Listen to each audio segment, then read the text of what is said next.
All right, we are back for another episode of Digital Divination.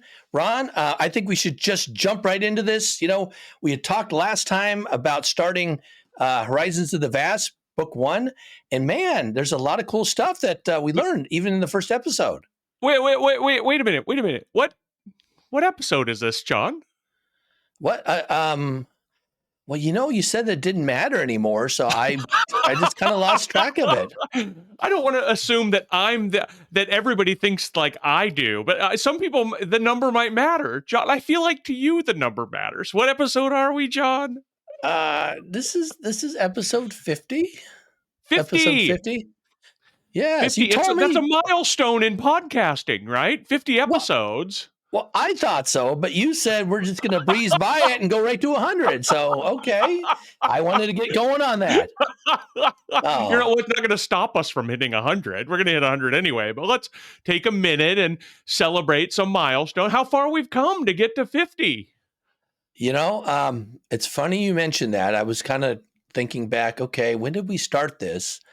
And our first episode was, we recorded it in like the third week of March of 2020. And I think at that time, we did not know the severity of what we know now that we're in the middle of. Right.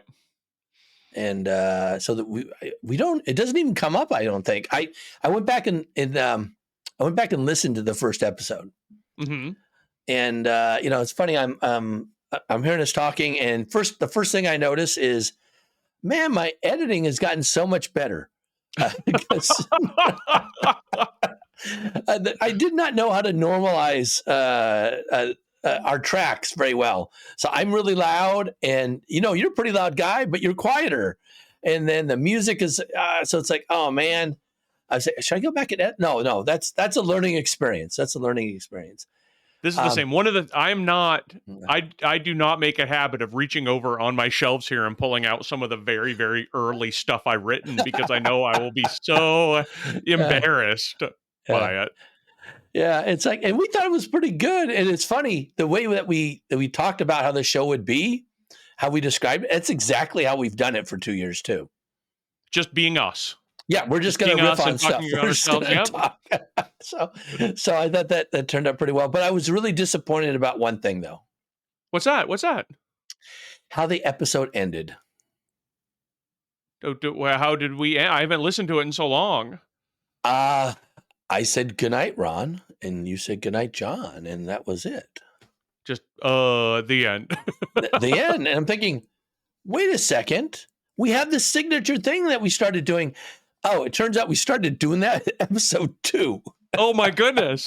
After episode 1 ended so badly, you're like, oh boy, we need something to get rid of it. And then it's been automatic since then. But I'm thinking, I thought we did that the first episode. And so I went back and listened to the second one and said, nope, that's when we started. And I don't even remember how we decided to do that. It just I think we just did it one time. Well, we don't do a lot of prep. I remember, especially in those early days, we kind of go back and forth on Facebook Messenger, right? Yeah, how about we talk about this? Oh, well, I could say this. All right, that sounds good. If I can share this story, the Horizons of the Vast game. I know you're going to get to it. We'll talk about it. But when we were going around the table of people, just talking about who we were and our little backgrounds and stuff like that, we're mentioning ourselves. And when it got to you, you said, and I'm John, and I said, and I'm Ron, and this is Digital Divination. Yes. I'm so trained in the end of the episode here. When you said, I couldn't not respond. That was good. I it's a Pavlovian response now. Anytime I say that around you. Well, we've done it. I would have thought we'd done it 49 times. Apparently, we've only done it 48 times. I know. Should we add that? I can just splice it onto the end, maybe, or. No, people will want to see how, all the humble origins of digital divination. But so I thought that was one interesting thing. And the other one is that, we started this the same time that Legend Lore started with Luis and Lauren, talking about second edition. Mm-hmm. And somehow we got 10 episodes ahead of them. Oh, really? Yes. So do we just sort of take take some time off and let them catch up? Or no, that's not fair. No, I think it's a testament to us not missing any weeks the whole time, right? I mean, we're literally, this is 50 weeks after we started, or 100 weeks after we started, and this is the 50th episode. We have not missed. There we go. So. We have not missed any, and this includes, I will point out, the week that I got my transplant. I was in the hospital, and we had just recorded on a Sunday night, right? Right. Monday, I went in to the hospital. I was supposed to do a last-minute check before my surgery on Wednesday. I thought I was going to go home, and I was going to finish editing and put it up, so it'd be up online for Tuesday, which is when we were doing it. And I got hospitalized, and I couldn't do anything with it. And I was like, "Oh, we're gonna miss an episode." It was like right in the middle of our run somewhere, like in actually, this was in June. So it was probably you would know when your transplant was. I think that should probably be a date that you recall pretty immediately. Right. So it might have been in I don't know, maybe 10 episodes in or something. I don't know. So it wasn't that far. But I was in the hospital. I basically was in there for observation. Nothing else I could do. So I got on my phone and I contacted Ryan. And I said, "Ryan, I got this episode. It's already recorded up online on the client. Here's how you can pull it down. Can you post it up for us on time?" And so he pulled it down. He actually edited in the music from the front and the back on it like we normally do. And he put it up for us. And so that kept our streak going all the way up until now. Right. Well, and then there was the one time that I missed. I was on sort of a lengthy vacation, and you swapped in some 5th edition game designer guy. Oh yeah, that's right. That's how we solved this. So I guess you could have got to fill in for me, but yeah, I mean, this news just broke today. Is it okay if we talk about it? All right. Yeah, I don't see why we couldn't. It's public information that Jake Condro has accepted a position as a senior game designer at Wizards of the Coast. That's very exciting. Yeah, it's like I think that's awesome for him. You know, like he mentioned that now he can afford to buy a house and have a life and all kinds of stuff. So I think that's great. And hopefully we'll still see him. He kind of indicated when I said it'd be great to have him, you know, play a game with him sometime, even if it was that other, you know, game. And he said he'd like to do that. So, you know, hopefully we can still stay friends with him, right? Well, and I know quite a few people that work on Dungeons and Dragons, and he'll be sort of the easiest, readiest, closest person I know who works on 5th edition D&D in order to do D&D. This is how close we are. I have his dogs in my house right now. Yes, I saw that.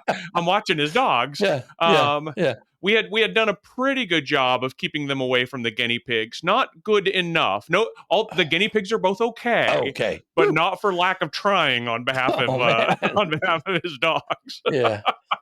What do they think of your chickens? They don't particularly care. The first time they came over, I'd put up the fencing around the chickens, and the first time, I mean, Jake, he was just coming over for for back supper outside, right? We were grilling outside, and I thought this is going to be the test if my fencing is good enough to keep these two, lovable but very excitable dogs that he has out, and it was good enough. Yeah. And I think somewhere along the line, they learned, like my dogs did, that the chickens just aren't particularly interesting, I guess, to chase, and so they don't care about them. They don't chase them. They let them run around. I've got 3. We got 11 chickens. 3 of them can easily get out, and they're often running around the yard. And even though they're in the yard with the dog, they don't care. Chickens don't care about the dogs. Dogs don't care about the chickens. Man, you know, I think they just haven't smelled them deep fried. Otherwise, they would change their tune. Because my dog, you know, if we're cooking chicken in the house, he knows we're cooking chicken. So I think he knows the smell. Yes. Probably pig too. I was just making bacon this afternoon, and man, he knows that smell. Really, he's just hoping for something to fall. There's no creature more hopeful than a dog in a kitchen. That's pretty much. You know, except he doesn't like vegetables like, you know, celery or green pepper or Oh man, garlic. Oh man, he'll get a taste of that and he's done. He doesn't want to be He's there gone. anymore. He's gone. We got one of our littlest dog Yeah. loves baby carrots. Oh, And really? I wouldn't have thought that baby carrots have a smell to them, but if we open Yeah. a bag, she is right there. She knows Wow. there are baby carrots, and if she is cute enough, she will probably get one. And so she's right under our feet, being cute, trying to get a baby carrot. Very good. Very good. All right. Well, you said we shouldn't do anything special for the 50th, but I decided we should do something special for the 50th. Oh, what's that? Well, now you probably know I've been working on this, and especially now since we have this set up. So I decided for the 50th that we would change up our show a little bit. In that, we would start shooting video of our show. So we would make it a video podcast. And so I've been practicing the last couple episodes, and you've been participating because I'm recording you, and you know I'm recording you. That's right. I know full well that suddenly I've got a camera right in front of me. Yep. But I want to announce it now that we have been putting up our shows on YouTube, and we're putting up the entire podcast, which, I don't know about you. I don't generally listen to full podcasts on YouTube. I like listening to them on the radio when I'm driving to work or doing things like that. That's what I think podcasts are good about. But we do talk about a variety of topics. And so one of the things that I've done with the last two episodes, so 48 and 47, is I gone ahead and split them up by the subtopics that we had. So in episode 47, we're talking about a lot of different parts in Galactic Magic that we wrote. So I put 6 or 7 different sections related to each of those on YouTube. And then the last episode, we talked about Horizons of the Vast and your Scaldwood Blight Kickstarter, which is still going strong. The Dead Suns hardcover that came out. So a whole bunch of different things like that. So I put them in their own short videos. Wow, I have to say, of all of the things that impressed me about all the work you've done here, as far as coordinating with the No Direction people, as far as giving me advice on sound and lighting, helping us get everything together, turning our aimless ramblings into discrete chunks might be the most impressive thing I've ever heard of anybody doing. That's quite a task to try to break us up in a cohesive and coherent way. Well, some of them are shorter chunks than others because of that. Oh, we only said 2 interesting things here. I guess that's all it gets.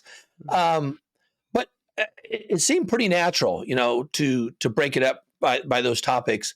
And the other thing I'm putting on this particular YouTube channel is also the recordings of my interviews I'm doing with people that I started doing. So the first one I did was with Connor Alexander from Coyote and Crow, talking about that Kickstarter campaign he did and bringing together a team of indigenous writers to put together his new role-playing game, which did $1 million in sales. Is yours going to do $1 million?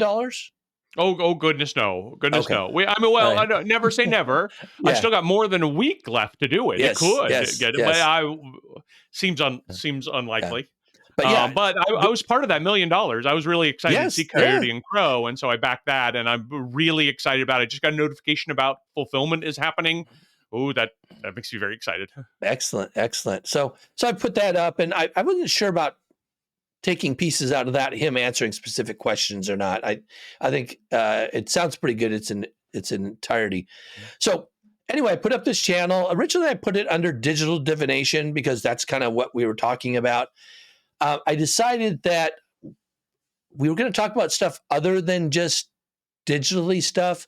So I changed it to Gaming Divination. Unfortunately, if you search for on YouTube, Digital Divination, we still show up along with somebody who's doing something with tarot cards. Don't watch that. They're really weird videos. Basically, it's a video of a tarot card with this weird music in the background, and they have 400 of them like that. Wow, how long are? I mean, like a couple minutes each, or like hours each? Couple minutes. I think a couple minutes each, and it's just very strange. I don't understand what they're trying to do. But if you do a search on YouTube under Gaming Divination Starfinder, it shows up. I also got gamingdivination.com. Oh man, now I don't know for sure if it's Game Divination or Gaming Divination. I better Well, for look that up. episode 51, stay tuned for whatever the name is for the. No, you look it up right Well, now. I was going back and forth between the two, and so I don't remember which one it is. Okay, it's Gaming Divination. I was right. So if you type gamingdivination.com, it brings you right to the channel. And that's Oh, kind excellent. of an easy one. Yeah, so I just kind of want to put that out there. We're still posting all our podcasts on No Direction, but I got the clearance from Ryan to cross post our content to other platforms, other sites and stuff. And they don't really have room, I think, on No Direction for us to stream this. So I thought, well, we'll just record the podcast and then we'll kind of post it on our own thing. And for me, it's just practice, right? I'm just practicing, learning how to use the tools, learning how to edit.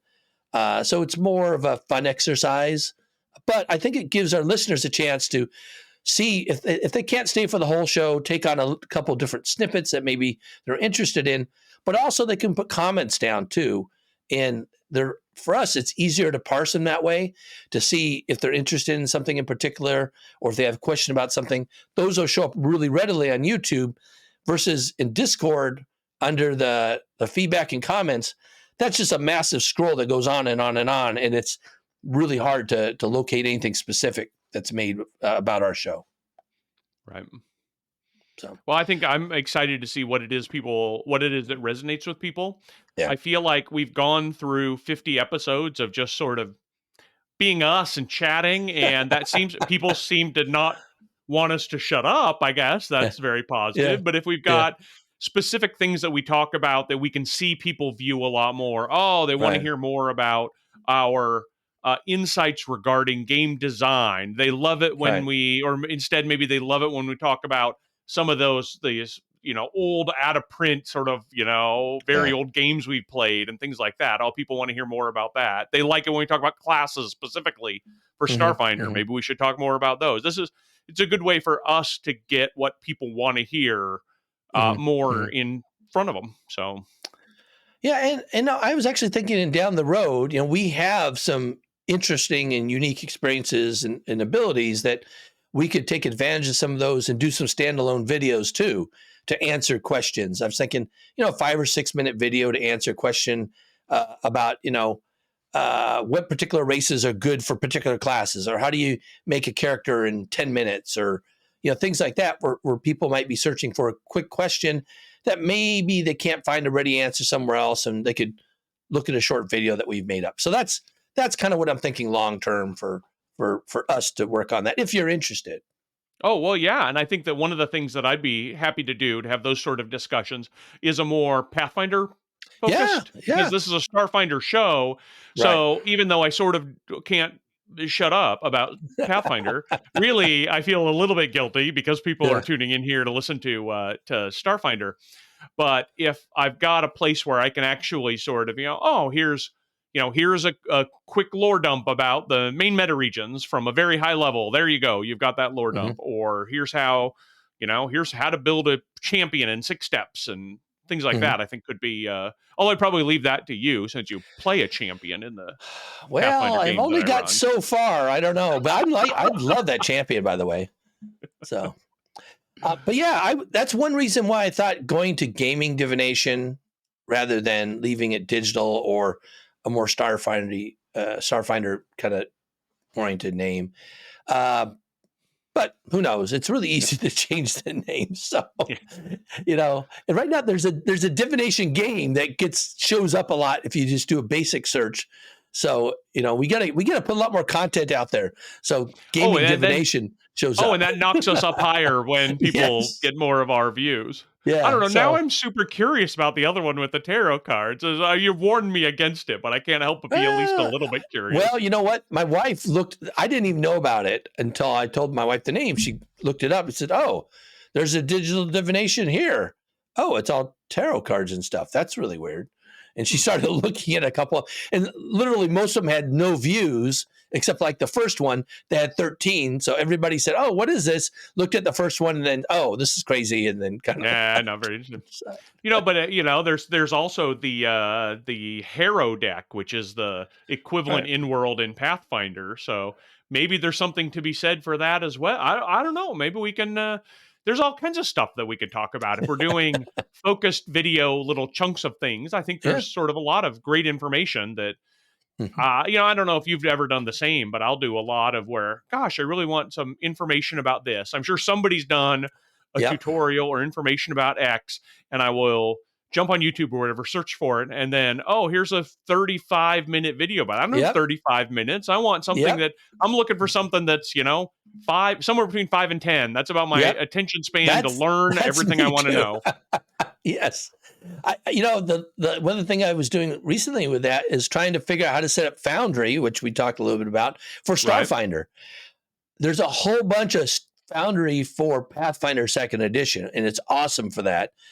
I can't find hardly anything for Starfinder, so I was having to figure out, okay, this is what it meant on Pathfinder. How can I make it on Starfinder? So, like, one of the things I want to do is how to set up Foundry for Starfinder. Yeah, right? I haven't seen. I've been looking for Foundry videos as well, and something Foundry for Starfinder would be great. I'd like to take the mental effort necessary to learn how to run stuff in Foundry. I feel like I know Roll20 very, very well, but I think I'd like to overcome the learning curve, in order to be able to use Foundry with as much ease as I do Roll20. That's kind of my short-term goal. Mm-hmm. Well, there's a lot of good stuff on there for Pathfinder. If you want to do the Starfinder, we're gonna have to make it up. Just saying. Alrighty. So and then tell people how to do so in short increments. Yeah. Let's do it. Yeah, I think so. Well, you know what? Now I got to teach you how to use OBS. I don't even know what that is. Open Broadcast Studio. That's kind of what I use. That's what you use for streaming, and you can do recording and stuff like that. Anyway, you're going to have to learn how to record what you're doing on the computer, so then you could have a voiceover to explain what you're doing as you do it. I don't know how to do any of that. I actually need some learning. I need some education there. And some hardware too. I'll have to get you the hardware to do that. So maybe I should do a tutorial on how to build tutorials. Wait, and I'll watch that, and then I'll know. Oh, wow. That's guaranteed one view, John, right there. All right. Yeah, that's anyway. So that's in addition to the gaming stuff that we intend to stick with, primarily Paizo stuff. But I think we could branch out to other things. I think you really like this Torque game, so maybe we can talk Eternity. I love it. Yes. And then Rob really likes this Rune Quest thing. And now that Jake is doing this 5th edition thing, maybe we'll have to talk about that. And then we did mention this other thing, this Marrying Mr. Darcy. I think people would really like a review of that. So I could do it. So, I think that it's boundless now that we've changed up the name. Yeah, there is no shortage of games, role-playing games, board games, card games, etc. that I know well. The shelf behind me is only the most sort of used reference or most interesting of the role-playing games. What you can't see here is I've got the lowest 2 shelves behind me are my completed campaigns. It's where I put all the books for a campaign that is done and wrapped, like our Dead Sun game. I put all 6 volumes of Dead Suns right there, along with copies of my character sheet and stuff like that. So I can go look back at that. But it's a constant visual reminder of just how much stuff I've played in my life, which is great to see. It's really heartwarming. Yeah. Well, I don't have near the extensive gaming shelf of stuff I've completed, but I do have a bunch of games I haven't played yet that I'm interested. Mutants and Masterminds is another one I'd like to get going on, so I'd be happy to talk about that. So anyway. I did that one. I want you to be careful of chairs. I played a Mutants and Masterminds game that was pretty popular. It was Champions, I think, and then we went to Mutants and Masterminds. Yeah. But my character was a very expressive dog person. and was always sort of excited to see people and jumping around. And I broke not one but two different chairs role playing my exuberance in that game. So I feel like I have to be careful when I'm playing any sort of superhero game. Okay, yeah, it wasn't lampposts or anything. It was chairs that. Right. Okay. All right, that's exciting. That's one I'm interested in playing. In fact, getting back to what I was starting with before you shifted us to this whole 50th episode thing. So the Sunday night game, which is the one that we just started this Sunday a couple of days ago, one of the games that we had kicked around doing was Mutants and Masterminds. Mm-hmm. So that was on the table. Didn't have enough, we have a total of 7 people now that you've kind of joined the group, and we didn't have a good enough consensus for that. And honestly, the only game that gives 100% consensus for us typically is Starfinder, because we do have Brendan, who you met, who is a big time 5e player when he wants to do fantasy. So he doesn't do any Pathfinder when he does fantasy. He does all 5e. So he loves doing Starfinder, but not so much for that. So everybody else is pretty flexible. So we could have gone other ways except for him. And we don't want to really leave out Brendan. Right? That's kind of the regular crew. I'm curious, though. So we did some introductions there, and you got to meet everybody. How do you feel about the group and how you fit in? I don't know what your expectations were ahead of time, but what's your sense of things? Oh, I really liked everybody. In fact, I particularly like that we kind of got started. We introduced our characters, and we all know the game. So when somebody says, "Well, I'm a biohacker," we've at least seen or kind of read about biohackers. Maybe had one in a game with us or something. So we kind of all know character stuff. But then dinner showed up, and your idea was, well, let's go around and we'll talk about who we are, sort of as people and what we do. Right. And that was really neat. And it was neat to hear that 2 of the other players have some legal experience, right? Not practicing lawyers, but I speak kind of the same language that they do when it comes to some of the legal work that I've done. And that was kind of neat. And other connections people have had. A lot of people have done coaching of different sports, and some people very heavily, some people only light.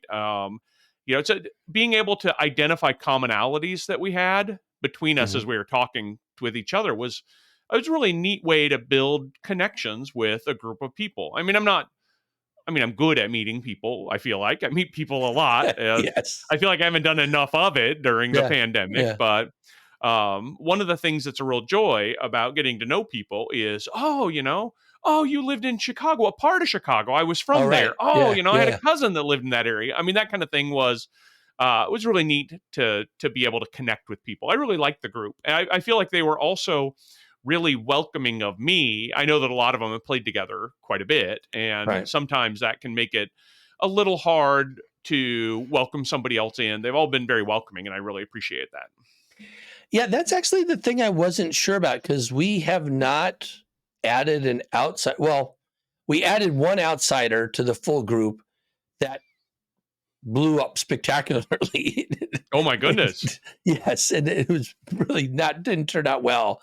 It's happened last year. I think I might have talked a little bit about it with you. But otherwise, this whole crew, basically, I blame Scott, who's there, right? Scott really started it when he got us playing Dead Sons at his house. But then when I wanted to start playing society play, I had to recruit players. And so, of course, I recruited Scott. But then I just started grabbing people that were showing up or were interested in playing Starfinder. And we've all stuck together. I think this will be over 3 years, maybe 3.5 years, playing Starfinder primarily. And every once in a while, we'll get together, a lot of times at my house, sometimes at Vernon Wells, which is a local game club. And we'll play just some one-shot board game on a holiday or something. So it's been fun.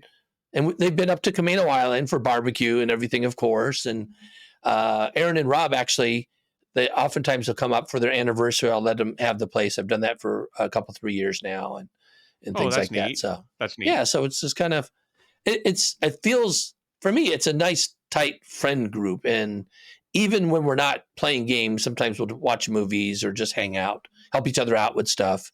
So it's not just a that's gaming good. group. It's kind of grown more than that. And that's the same thing I kind of feel like I have with you and Mark and some of the others in the other group. And so for me, it's really cool to see this cross-pollination of groups now, Yep. So it's kind of, you can't bring them all together because there's too many, but too many people to play one game together. Yeah. But it's actually, that's harder to do sort of the older you get. I remember doing that a lot when I was younger because I'd be able to say, oh, these are my friends that I game with at college, and these are my friends that I game with from work, and these are my friends, my old home friends group from way back in middle school, right? Yeah. I had these different groups and some overlap and bleeding between them. It was I feel like it was easier to do then. I feel like people now, they kind of get you sort of a core group of people, and that's who they game with. And people who are lucky enough to have a couple of different groups have the ability to sort of move between. I do have to say though, as much as I thought we really got along, and they like me, I'm reminded of Pants. I had a one of my kids' therapists was new and talking to her and saying, just we'll talk, we'll get to know one another. But a therapist is like a pair of pants, right? Sometimes the fit just isn't great. And it's not your fault. It's not the pants' fault. You just go find a different pair of pants because the fit's not great. So I've tried to keep myself open when I'm in a group and the group is like, well, we've got our own dynamic. You don't mesh with it particularly well or whatever. I'm like, all right, well, I'm not going to get sort of upset about it. We'll find something else. I'm willing to give it a good try and be understanding of other people. But if it doesn't work, it doesn't work. It's pants. Right. Well, that's kind of a neat analogy. I will say that there could be some peculiarities that could start grating on your nerves, but you already met Scott, so I don't know that. I feel like in so many ways I'm the backup Scott, because if there is some obvious groan-worthy pun and Scott hasn't said it, I get to, right? I feel like I kind of feel like I can't not say it, right? And I get all the groans, and I'm like, all right, well, I feel like to the extent there is the necessary punliness of the group, I'm there to support. I'm backup pun. But I think, anyway, it's good. Yeah, Scott wasn't feeling very well, and I think that's why he kind of deferred to you on some of those. So his back's bothering him, from That's what I've heard. That's what I've heard. Yeah. Although he's doing better than some of the ailments that he's had most recently. So I feel like he's on an upswing. That's always good to see in a friend that they're on an upswing from a tough time. Yeah. But anyway, so that's the group, and I thought you fit in well. And one of the things I wondered about is, oftentimes people, when they meet developers and writers, especially you're the author of this game that we're playing, of this particular scenario, which I got to apologize. I'm poking fun at you in there as the author. I don't mean to be. I hope I'm not getting on your nerves when I'm saying I don't understand why the author did this. This obviously was whatever. I did that a couple times, I noticed. And it's like, no, that's okay. Well, first of all, I was telling you, I'm like, that was like 4 Starfinder adventures ago. I don't even, I was actually expecting early on to meet an NPC that when we didn't meet this NPC, I realized, oh, that's actually an NPC from a whole different adventure.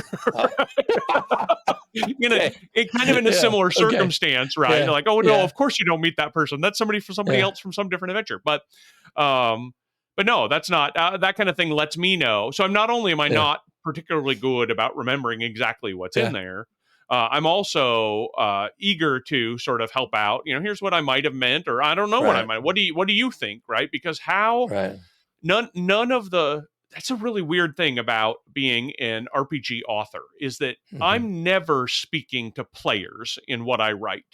Technically, I guess maybe in box text, I'm expecting that to be read verbatim, but even then, I know a lot of GMs don't. But everything that I do to communicate to players is always filtered through a GM. Sometimes for the worse, most times for the better, sometimes for the much, much better. So that sort of filtering process is a natural part of the writing, and it doesn't bother me at all to see that or have people question it. So because I'm used to changing things on the fly that makes sense to me as I'm doing them, and I realize that, oh, wait a second, maybe he meant it to be this way for a particular reason, and so that's why I'm like calling it out specifically on those things. Oh, So, no problem. yeah, okay. I long ago gave up pride of authorship. Yeah. I All think right. we had, that's not, and that might have been not so much my game writing training as my legal training, right? Because if you're Right. putting a document together and other lawyers are looking at the document, and they say, hey, this is just not a very good way to word this. Here's a better way to word it. Oh, okay, right. That's what I want, is a product that is the best, and I don't need to feel like my words are always the best. In many cases, they aren't. That's why going through the development process and then the editing process and then the GM running it. I mean, there's so many steps Right. that take everything I've done and make it a little bit better, a lot better, all the way along the line. That's just really great to see. Mm-hmm.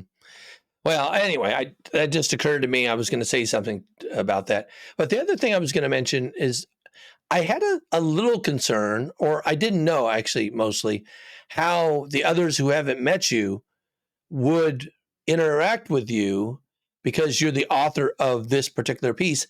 And you've been an author of several of the AP books that we've gone through, and you're, been a senior developer. Now you're a managing developer or whatever your name is. I always Mhm. forget what that name is at Paizo. At this company, you're kind of a Mr. Big Deal, and we're just players here, right?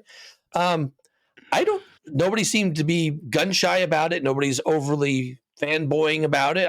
Didn't notice any of that. As far as I can tell, they're acting like they always act, which I really appreciated, that they didn't act different around you. So, Well,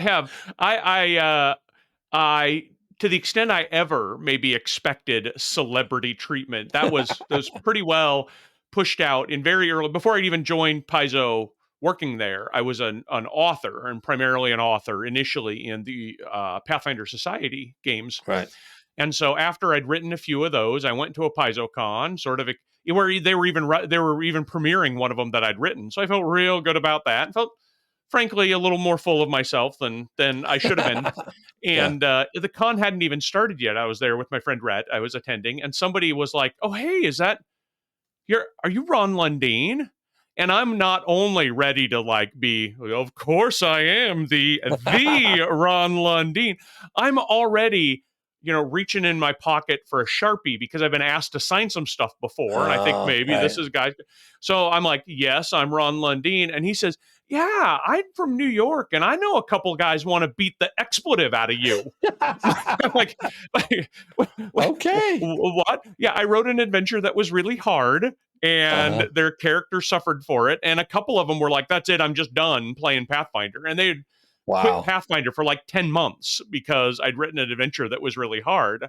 Like, all right, well, that was not the celebrity encounter I was expecting. That was not signing anything. I was, it's pretty severe dressing down for the difficulty of this particular encounter, where this guy is like, my friends didn't play the game for a long time because of you. He's genuinely upset about it.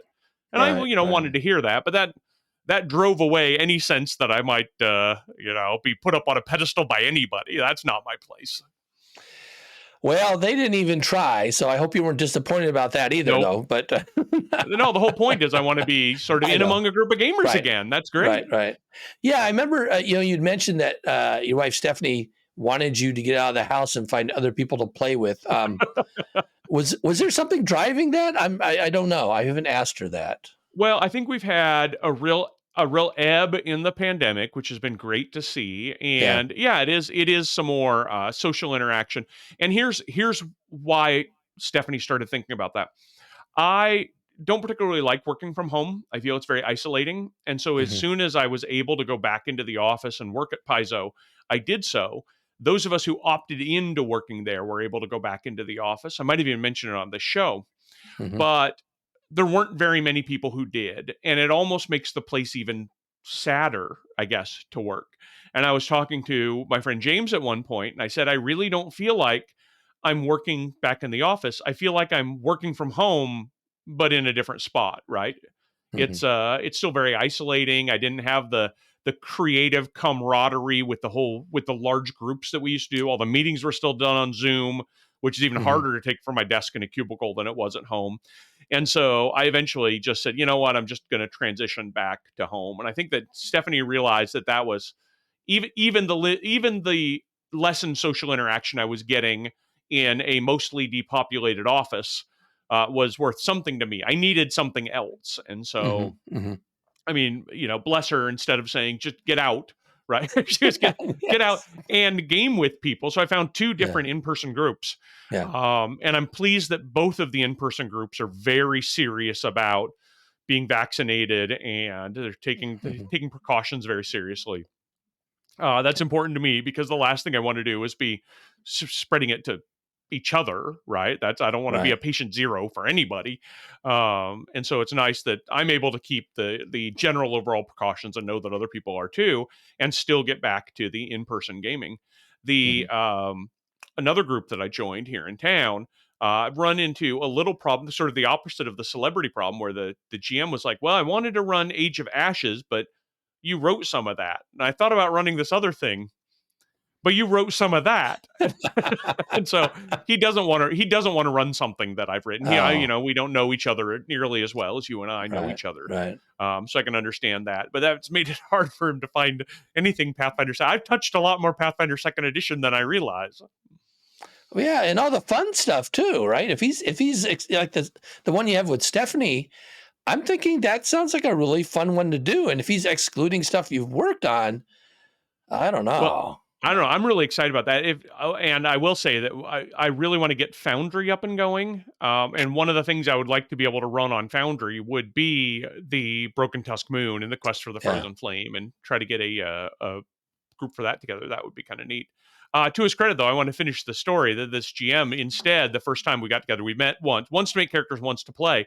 He came up with this rollicking, inventive. I have no idea where he got this adventure, but it was a blast, and sort of this wizard's haunted house with all this crazy stuff going on. It was a real joy. So he doesn't need me. He doesn't need to worry about stuff. He's doing great by himself. Cool. Very good. Very good. Well, in terms of Foundry, I'm probably just a little bit ahead of the curve in front of you. I can show you the tricks I've learned so far for a quick start. If you're interested in the quick start, Rob, who's in the group that we have Sunday nights, he can show you the in-depth, if you're really tech oriented, how to do it cheap, but you have to spend hours and hours and hours figuring it out way, which is not my way. My way is spend a little bit of money, $5 a month, and basically drag and drop it, and it's all set up, ready to go. And then save your time. Yeah. Time versus money, or money versus time. Right. So we're happy to help you either way. So great. Well, I actually had serious topics to talk about this time. I did want to talk a little bit about the charter system, because there was something that it was very perplexing to me as we were going through. And I was reading through, actually up until right before we started playing, I couldn't figure out this one part.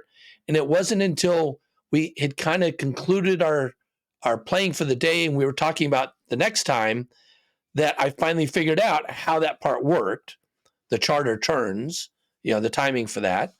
And then I also want to know a little bit about what you've learned about the precog since last time. Oh, yeah.